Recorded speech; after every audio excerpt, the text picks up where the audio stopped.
Bonjour et bienvenue sur ma chaîne La Psycho, en 3 mots, chaîne spécialisée en psychologie clinique.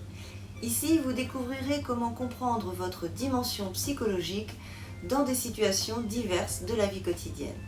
N'hésitez pas à partager mes vidéos à vos amis parce que mieux comprendre permet de ne pas réagir pour mieux agir.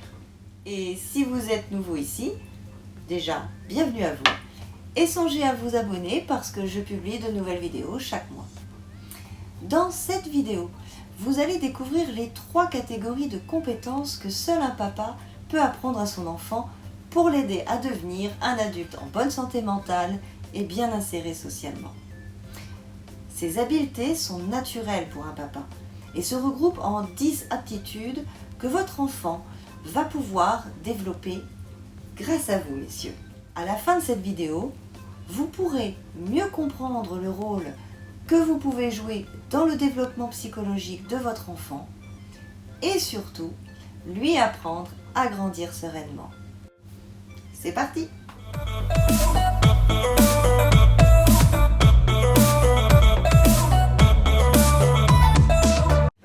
Je constate dans mon cabinet de nombreux papas en souffrance concernant leur place auprès de leur enfant. Le père est souvent vécu et pensé comme un parent secondaire, un assistant de la mère. De nombreux préjugés continuent de sévir aujourd'hui, par manque de connaissances, sur l'importance de la fonction paternelle et son impact sur le développement de l'enfant dès son plus jeune âge. Aujourd'hui, c'est seulement 12% des pères contre 71% des mères qui obtiennent la garde de l'enfant et 17% qui alternent entre les deux. Jusqu'à 5-6 ans, les juges confient quasi systématiquement la garde à la mère car ils estiment que les enfants en ont plus besoin que de leur père. Concernant les métiers de la petite enfance, les hommes ne représentent que 2,7% des nounous à domicile d'après une étude de l'INSEE. Et quant aux assistants maternels, qui reçoivent les enfants chez eux avec l'agrément des conseils généraux, ils représentent 0,5% de la profession. Vous trouverez dans cette vidéo très complète les 3 catégories de compétences psychosociales qu'un papa offre à son enfant et les 10 aptitudes qui en découlent. Vous serez étonné de voir l'impact que ces facultés peuvent avoir sur le développement de votre enfant. Restez bien jusqu'à la fin, j'ai un petit truc pour vous. Je vais vous dévoiler la première catégorie de compétences psychosociales qui intègre la communication verbale, non verbale et la gestion des conflits pour lesquels le papa est prédisposé. Puis nous verrons la deuxième qui permet la prise de décision et la résolution de problèmes. Et enfin, la troisième qui, vous le verrez, n'est pas des moindres, qui favorise la gestion de la colère et les aptitudes favorisant la confiance en soi. On les regroupe selon 3 catégories, sociale, cognitive et émotionnelle. Selon l'OMS, les compétences psychosociales sont définies comme la capacité d'une personne à répondre avec efficacité aux exigences et aux épreuves de la vie quotidienne. Il s'agit là de la première catégorie de compétences dites sociales. C'est l'aptitude d'une personne à maintenir un état de bien-être mental. C'est la compétence dite cognitive. En adoptant un comportement approprié et positif à l'occasion des relations entretenues avec les autres, sa propre culture et son environnement. C'est la compétence dite émotionnelle.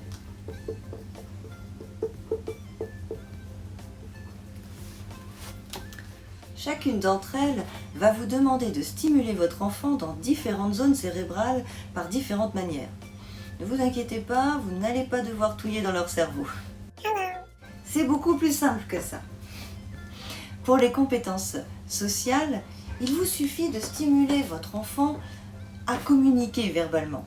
Par exemple, ne pas devancer ce qu'il veut dire, mais le laisser galérer à chercher ses mots et faire sa phrase tout seul pour exprimer ce qu'il veut dire. Bon, on ne le laisse pas galérer pendant 1 heure non plus. La communication non verbale est importante aussi. Alors non, ça ne veut pas dire de ne plus lui parler pendant 1 semaine. mais plutôt de le pousser à comprendre vos messages non verbaux. Pour ça, les jeux de mime sont extraordinaires. Alors messieurs, on y va. Le mime Marceau n'a qu'à bien se tenir. Oui, bon. Il vous faudra aussi le laisser négocier pour lui permettre de développer ses arguments. Selon son âge, cela peut aller de « parce que je veux » à « parce que si je vais pas à la soirée de Sophie, je vais pas pouvoir parler à Alban qui connaît Cédric qui a un truc vachement important à me dire à propos de Aude. » Hein? Et ça développe ses capacités de résistance et de négociation. Bon, les vôtres aussi. Pour les compétences cognitives, vous allez aussi pouvoir le regarder aller droit dans le mur. Et ça, pour la bonne cause. Et oui, en le laissant expérimenter ses solutions, aussi farfelues soient-elles, n'oubliez pas que pour lui, elles sont top, vous lui permettrez d'expérimenter la prise de décision pour lui permettre d'accéder à l'intérêt d'une pensée critique et à une bonne auto-évaluation. Alors, on évite de leur dire qu'ils l'ont bien cherché et qu'on leur avait bien dit. Vous allez pouvoir les valoriser dans la prise de décision, bonne ou mauvaise. Ils ont eu le mérite d'essayer quelque chose. Ainsi que l'intérêt de cet échec pour la prochaine prise de décision. Et ça leur fait vachement bien travailler l'empathie. Merci papa. Il nous reste les compétences émotionnelles. Vous allez pouvoir lui transmettre de ne pas paniquer dès qu'il n'arrive pas à faire quelque chose. Vous allez lui apprendre à diluer le temps mieux que personne. Une maman est dans l'immédiateté alors que le papa est dans le différé, ce qui permet à l'enfant d'avoir une notion du temps global et de trouver son juste milieu selon les contextes. Cela va donc lui apprendre à s'auto-réguler émotionnellement, à mieux gérer son stress, en s'auto-régulant et s'auto-évaluant. Alors, en résumé, un papa, ça sert à quoi? Eh bien, ça sert à savoir résoudre des problèmes.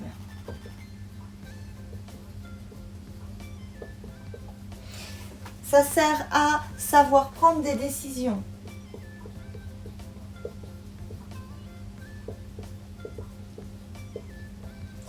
Ça sert à savoir communiquer efficacement.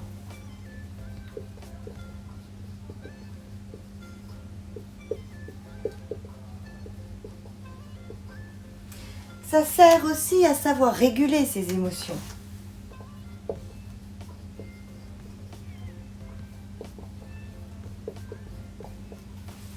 Et ça sert à savoir gérer son stress.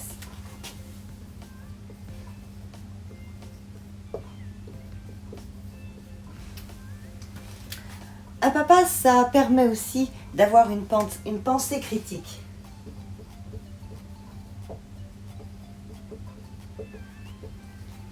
Ça sert à avoir une pensée créative.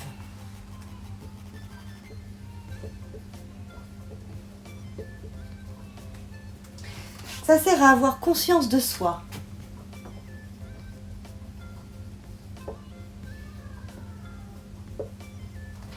Ça sert aussi à avoir de l'empathie.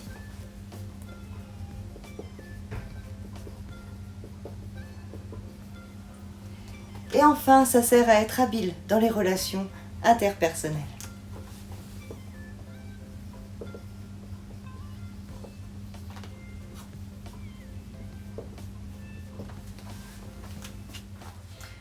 Vous l'aurez compris, le papa a un rôle fondamental dans le développement de l'enfant et son ouverture sur le monde et les autres. Toutes ces compétences psychosociales sont amenées par le jeu, car c'est par ce médiateur que l'on apprend le mieux. Aujourd'hui, il existe de nombreuses familles où les parents sont séparés, ou monoparentales, ou encore homoparentales. Et cela ne pose aucune difficulté à l'enfant, du moment que celui-ci peut avoir un tiers masculin pouvant servir de substitut paternel, comme un grand-père, un oncle, un professeur, un ami, etc., etc. Alors messieurs, que vous soyez un papa biologique ou non, si vous souhaitez activer votre fonction paternelle dans le réel, on vous attend nombreux dans le milieu de la petite enfance et auprès de vos enfants dans leur éducation. N'hésitez pas à mettre un pouce bleu si cette vidéo vous a plu et à vous abonner si vous souhaitez recevoir tous les mois mes nouvelles vidéos. Vous trouverez en lien dans le descriptif de cette vidéo le schéma qui récapitule les compétences psychosociales et leurs catégories, ainsi que quelques vidéos de Norman sur la paternité, histoire de rigoler un peu. Merci à vous tous de me suivre et à très bientôt sur la psycho en 3 mots, parce que mieux comprendre permet de ne pas réagir pour mieux agir.